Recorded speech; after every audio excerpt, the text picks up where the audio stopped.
Good day everyone, this is Raquel and Altres, and in this video I will discuss the Developmental Reading 1. So, as we can see on the pictures, you were able to read the meaning of each symbols.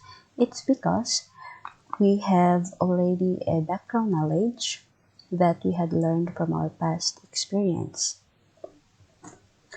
So, what is reading? Reading is the process of taking in the sense or meaning of letters, symbols, especially by sight or touch. It is a multifaceted process involving such areas as word recognition, orthography, alphabetics, phonics, phonemic awareness, vocabulary, comprehension, fluency, and motivation. So, for the lesson 1, reading a socio-historical perspective. So, this is the history of where does the reading begin and when does the reading begin. According to Frank Jennings in 1965, reading begins with wonder at the world about us. So the man amazed the wonder of the world about him. So it starts with the recognition of repeated events like thunder, lightning, and rains. It starts with the seasons and growth of things. Next, reading begins with the management of signs of things. So, it starts when the mother holds the child's hands when it's cold. So later on, they discovered that these signs are also warnings, such as the flights of the birds and the changes of the moons. So these are some signs that they read for them to be able to know what is happening in their surroundings or in the future. Next, the special kind of reading that you are doing now is the culmination of all the other kinds of reading. You are dealing with the signs of the things represented. You are dealing with ideas and concepts that have no material, matter, or substance and yet are real. But you cannot do this kind of reading if you have not become skilled in all the other kinds. So, for you to become skilled, you must master the experience, the oral language, and the printed or written symbols. Next is, throughout his history, man read many things. Because man has many reasons to read.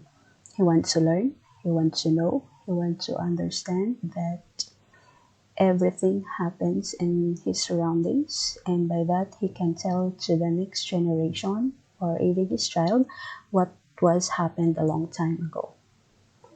Next, reading begins in the womb when the body first senses the universe, and the message center of the brain scans the scrambled reports of the senses. So even we're still in the womb of our mother, we begin to read because the senses of the mother and the baby are connected to each other. Next, stages of language development.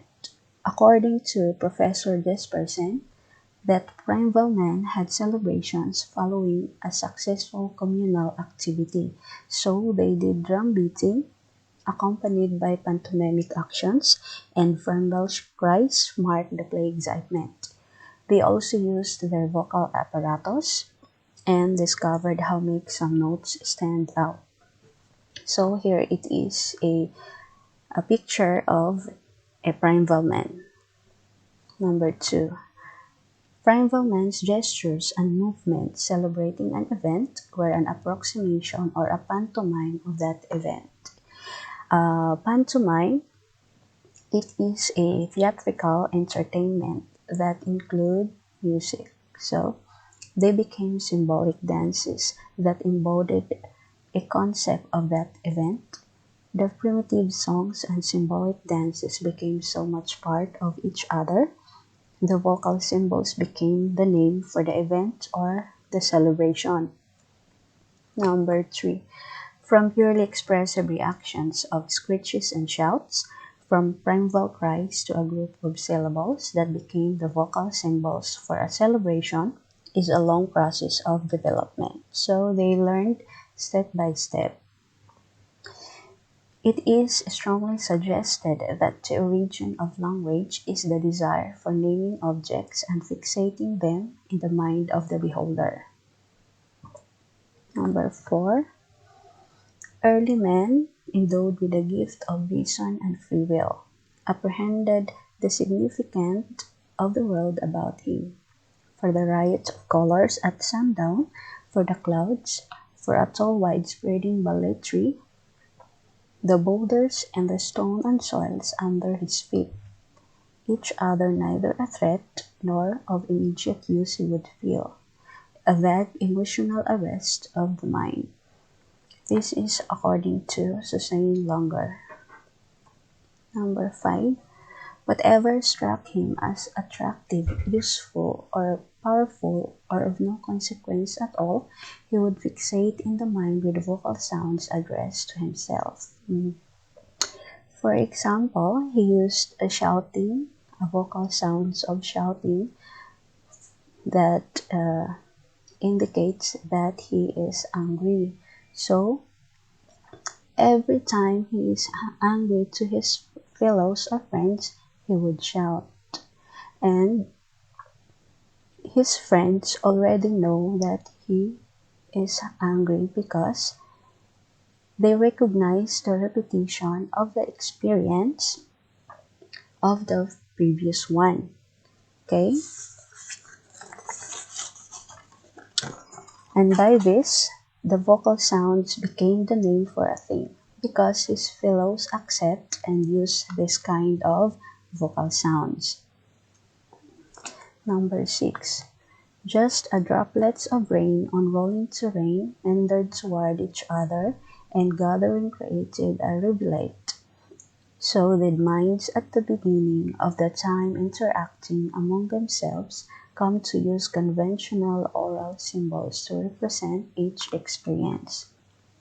So they begin to interact each other and they use their oral symbols to represent each experience. Number 7. Language, however, is a functioning system. The names do not stand alone independent of one another. Meaning, names should make a complex pattern that reflects the complex relationships of things in the world of reality. So, for example, I just say a dog, tree, night. So, it does not make any sense. I say instead, the dog was barking on the tree last night. So, there is a complex relationships of things in the world of reality. Number 8. Early men used names of objects to indicate whole situations. For example, I used a single word, a food. It means to mean that there is a food, I have a food, the food is gone, and it is accompanied by gesture and facial expression as the utterance. But only one word is enough to describe the whole situation, which is the word food. And this stage of development is called in practice by Carl Boller.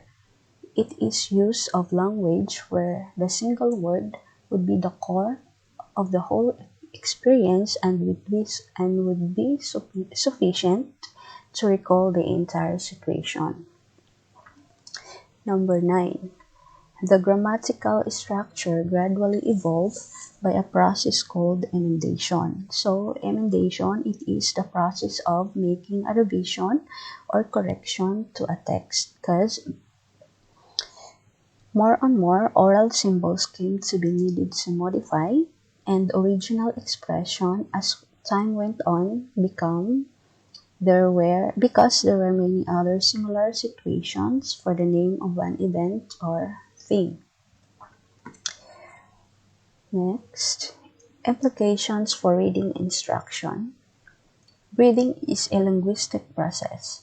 Children being taught to read must understand the relationship between reading and their language. In second language situations, oral language development in the second language should be an integral part of reading because the second language it is a practical and functional that used by everyone to communicate each other. That's why oral language development and the second language should be an integral part of reading. The ultimate goal of reading instruction is to produce efficient readers who love to read and who will use it for a variety of purposes all their lives. So these are the ultimate goal of reading instruction. The home has a very important role in the development of language experiences that are prerequisites for learning to read, because our home is the foundation of our learnings. So, there are three types of knowledge and reading. And in Circle A,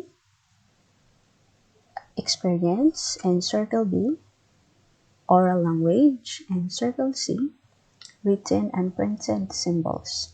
So, Circle C is the culmination or the final results of letter A and letter B.